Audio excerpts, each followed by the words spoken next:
y siempre libres, porque siempre nos gusta ser libres, soberanamente libres. Y creo que ahí descubrí en él una profundidad espiritual que yo acaso no conocía. Y lógicamente, en los momentos que yo le hablaba de Dios, no trataba tanto de conceptos, sino de mi experiencia religiosa. ¿Por qué yo me hice sacerdote? ¿Por qué estoy en el Perú? ¿Por qué estaba misionero? Y luego en ese momento estaba ya, por supuesto, hacía años en el Callao. Entonces ahí había una riqueza espiritual. Creo que esa profundidad que tenía él por la lucha no solo era porque era una mente luchadora o un vasco tosudo, sino porque también había en él algo que Dios había sembrado en su inteligencia y corazón. Esa honradez, esa honestidad, esa búsqueda de la verdad, ese sentido de solidaridad y esa cercanía con aquellos que fueron, como aparece en el libro también, sus colaboradores en la revista Oiga, cuando en los momentos más difíciles él no quería que ellos sufrieran por las angustias que le estaba pasando en la empresa en el aspecto económico. Bueno, no quiero prolongar esta mi reflexión, pero sí yo creo que era hora de que recuperáramos no solo la memoria, el mensaje de Paco Igarto, hombre recto, un hombre de riqueza intelectual y espiritual, y sobre todo el hombre que buscaba siempre la libertad y nunca se sometía al poder por el poder, y no transigía por tanto ni con la mentira y tampoco con el abuso y tampoco con las falsas cosas que suelen ocurrir, digamos, con medias verdades en la vida política. Por eso, ojalá que el periodismo de hoy y los medios de comunicación sean tan honestos y críticos consigo mismos primero y también el ejercicio de las cosas que hoy ocurren en el Perú.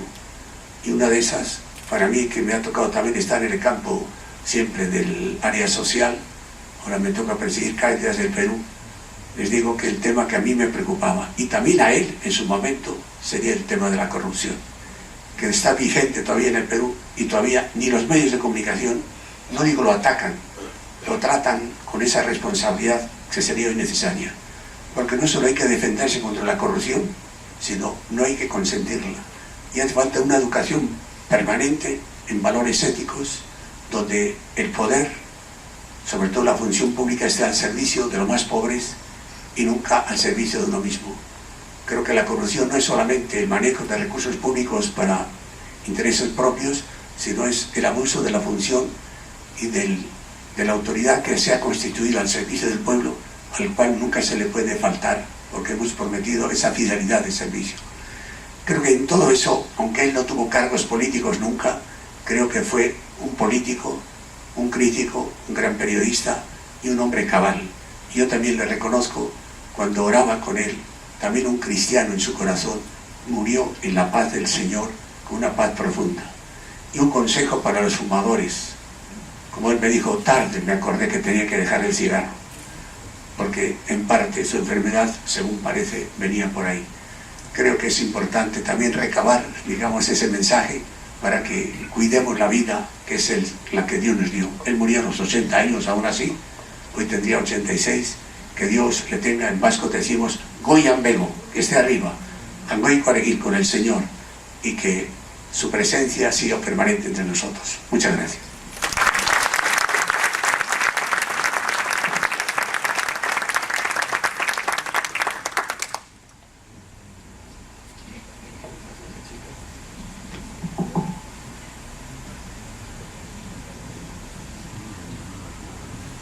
Bueno, a continuación las palabras de Jorge Salmán. Bueno, mil gracias a Carlos Montori y a John Bazán por haberme invitado a la presentación de este libro y a un comentario sobre Paco Igarto. El libro lo he leído y he anotado algunas reflexiones, lo he anotado en letra grande, así que no se preocupen porque va a ser muy rápido. Mi agradecimiento tiene además un componente de sorpresa que yo no lo voy a ocultar. Durante muchos años, Paco Igarto y yo tuvimos una relación frecuente, pero no de fondo, ya que estaba fundamentalmente ligada a la relación de empresa de publicidad con todos los medios, pero en especial con aquellos que en mi perspectiva tenían, además de importante circulación en ciertos sectores del mercado, defendían en esencia una línea democrática que no necesariamente la empresa privada siempre respaldaba y que de alguna manera yo representaba. Anoto entonces que quizás fuese nuestro primer punto de coincidencia y contacto. Esa visión de un publicista que no solo creía en el mercado, sino en el desarrollo social del país, hizo que a la larga me alejara de la publicidad 15 años atrás y me permitiera visualizar con particular simpatía a esos medios que no fueron precisamente alentadores de gobiernos autoritarios. Ha sido el caso de Caretas y Oiga, donde Paco Igartua tuvo mucho que ver con la creación de ambos y en diferentes momentos. Quienes frisamos más allá de de las 6 décadas, sabemos que no han habido muchos medios y escasos periodistas que asumieron la defensa de la democracia en épocas difíciles. Sin duda, Igartua fue uno de ellos, a pesar de su horror con Velasco Alvarado, aunque fuera momentáneo y con evidente arrepentimiento de él, en una nota particularmente honesta escrita en este libro. Esos periodistas que son contados con los dedos de la mano ubican a los Igartuas, a los Hileris, a los Hildebrand, a los Baileys, a pesar de las críticas, a los Salinas, a los Rey de Castro, a los de Garra Russo y a unos pocos más que supieron asumir con dignidad una posición cívica respecto de la democracia de nuestro país y sus avatares políticos.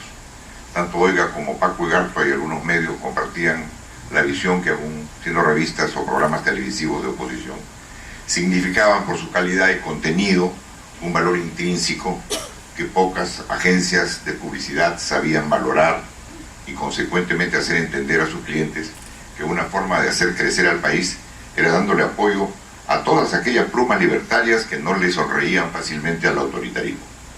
De tal forma que con Paco Igartua había, repito, una relación cercana por esa circunstancia de apoyo a la defensa de la civilidad. Sin embargo, tiempo después tuvimos la grata oportunidad de que esa relación gratamente comercial se convirtiera en una afectuosa amistad cuando compartimos algunos veranos en la playa de la Quebrada. Ahí tuvimos oportunidad de conocernos mucho más a fondo. Comencé a ver ya no solo al director de un medio, sino al ser humano, situación que igualmente le ocurrió a Paco conmigo. Ya no veía él al publicista que apoyaba a la revista por razones cívicas, sino al amigo cordial que compartía gustos y aficiones de la vida que Igartua sabía realmente disfrutar. Al leer el libro, cuya buena compilación ha hecho John Bazán, anoto algunas reflexiones que no dejan de ser curiosas. Descubro que Paco nace en el año de 1923, según uno de los artículos que figura en el libro. A su vez, se narra que Igartua ingresa a trabajar a la prensa en el año de 1939, vale decir cuando tenía solamente 16 años. Aparentemente vendía de pueblo de jornada, quiere decir que Paco, para muchos de los que hemos transitado en esa época, empezó bastante joven. Este hecho narrado se anticipa el nacimiento de Oiga en el 48, coincidentemente 2 semanas después del golpe de Manuel Odría, que algunos de los artículos ironizan muy bien al respecto. Conversando con Alfredo Bryce, que me dio interesantes perfiles de su cuñado una vez en Madrid, hicimos juntos una grata reflexión que no me voy a olvidar. Primero, la terquedad, me decía Alfredo, que era una de sus características más saltantes, que yo comprobé posteriormente. Terquedad sobre todo en sus principios vinculados a la política. Y otra condición que me pareció siempre interesante y que compartí igualmente con Alfredo era su capacidad para reconocer los errores, como aquel que contra sus propios principios lo llevó a dar su apoyo inicial al gobierno militar de Velasco. Sin embargo, lo que más nos acercó fue nuestro común amor a la vida y a compartir una visión muy particular sobre lo peruano, a pesar de que era tremendamente vasco en sus actitudes y formas. Este libro consigna artículos de valor, rescata situaciones curiosas como la que afirma Pedro Planas, al decir que el periodismo de Igartua no se escribía de rodillas. O como refiere Alfredo Barnechea, que en ocasiones dice que defendió tesis o personas que no lo merecían. Pero incluso no tuvo razón, y su voz siempre, cuando no tuvo razón, su voz siempre reflejó pasión y dignidad.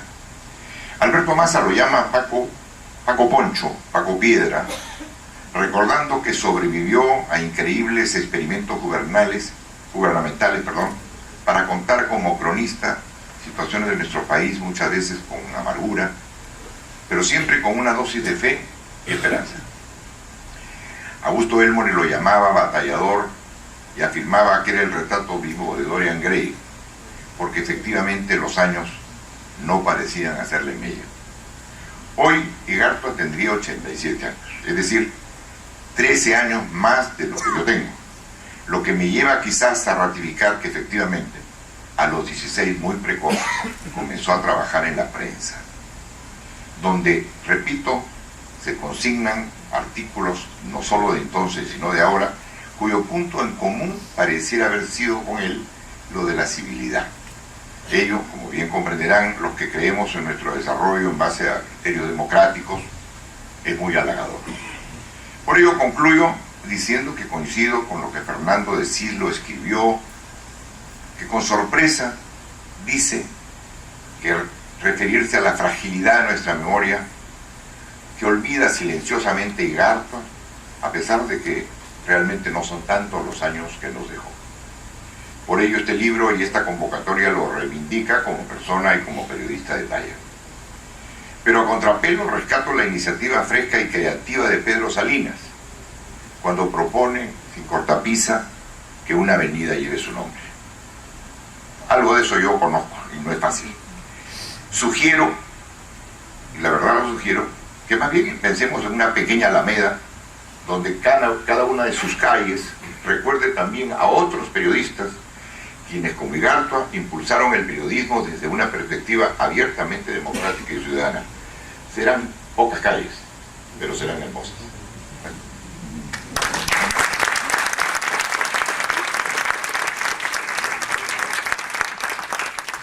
pasemos por el siguiente presentador, César Campos.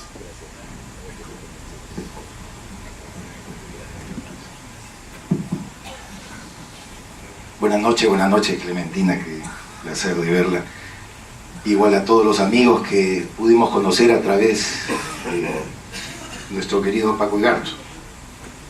En verdad es una noche convocante e importante, dado que el esfuerzo que ha realizado John Bazán es algo que muchos de nosotros cobijábamos como un deseo, siempre como una propuesta, como una intención, y se quedaba a la mitad del camino. Era injusto para muchos de nosotros que Paco, fallecido en marzo del año 2004, no tuviera una reivindicación de esta naturaleza, de juntar a todos los sentimientos y todas las personas que lo quisimos mucho y sobre todo apreciamos su trabajo profesional, que es de lo que yo deseo ocuparme el día de hoy, y pidiendo disculpas a tantos periodistas que realmente pasaron por la revista Oiga, que lo conocieron, compartieron con él, se pelearon con él, por supuesto, porque si no había pelea con Paco no había manera de entenderse para hacer la revista. Y entonces yo creo que tengo un privilegio en poder resumir alguna de estas experiencias y poder contárselo a ustedes. Pero si no quiero abandonar algo singular que a mí también me ocurre, porque el ingreso de mi persona a la revista Oiga pues tiene su particularidad. Yo fui subsecretario de prensa del presidente Alan García en su primer gobierno. Ocupé este puesto durante 2 años y medio. Yo conocí a Paco en casa de Fernando Flores Arauz cuando mi gran amigo Pedro Planas estaba a punto de partir a la Universidad de Navarra a seguir una maestría, y Fernando Flores Arauz, en ese momento jefe de redacción de la revista Oiga, le hace una comida.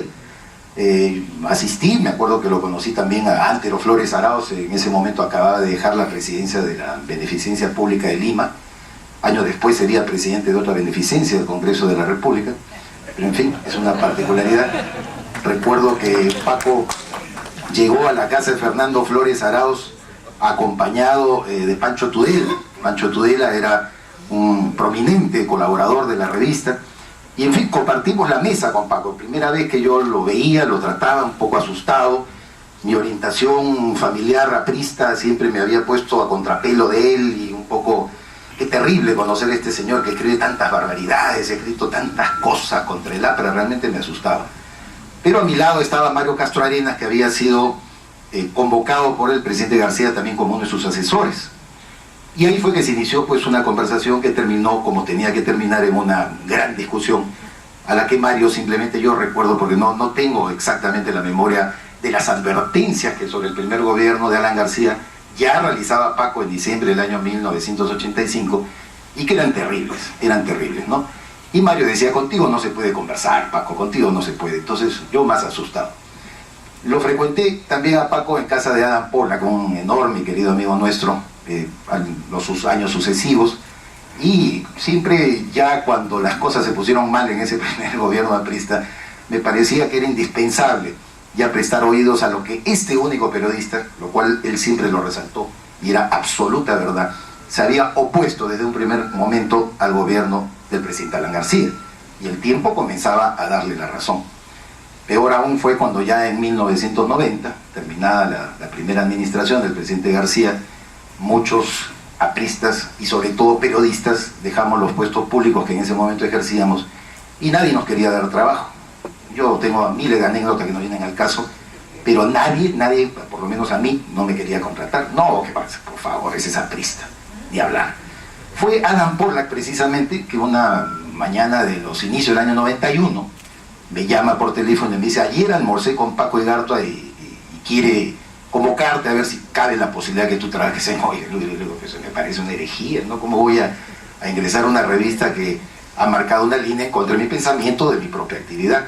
Lo cierto fue que Paco tampoco era pues una persona cerrada, no era una persona vertical, ni menos odiosa con la forma de pensar de la gente que podía acceder a la revista. Pero lo primero que me pidió, me dijo: yo no conozco tu estilo, ¿cómo redactas? ¿Cómo escribes? Y él fue que me sometió a una prueba. Me dijo: escríbete una crónica de la semana, una crónica política de análisis, ¿qué puede ocurrir? Estamos hablando del gobierno de Alberto Fujimori, 1991. Escribí 3 carillas y esto, para mi sorpresa, constituyó para Paco realmente una explosión de emoción muy positiva, ¿no? ¿Qué periodista pues no quiere ser reconocido? Cuando Paco me dijo: está excelente tu crónica, inmediatamente me convierte en el redactor político principal, y yo realmente desconcertado, absolutamente desconcertado. ¿Cómo no estarían desconcertados también mis colegas de Oiga al ver este ingreso tan privilegiado que Paco me estaba concediendo a la revista Oiga? Y eso fue lo que ocurrió. Mi gran amigo Pedro Planas se molestó conmigo. Pedro Planas me dijo: yo no acepto tu presencia aquí.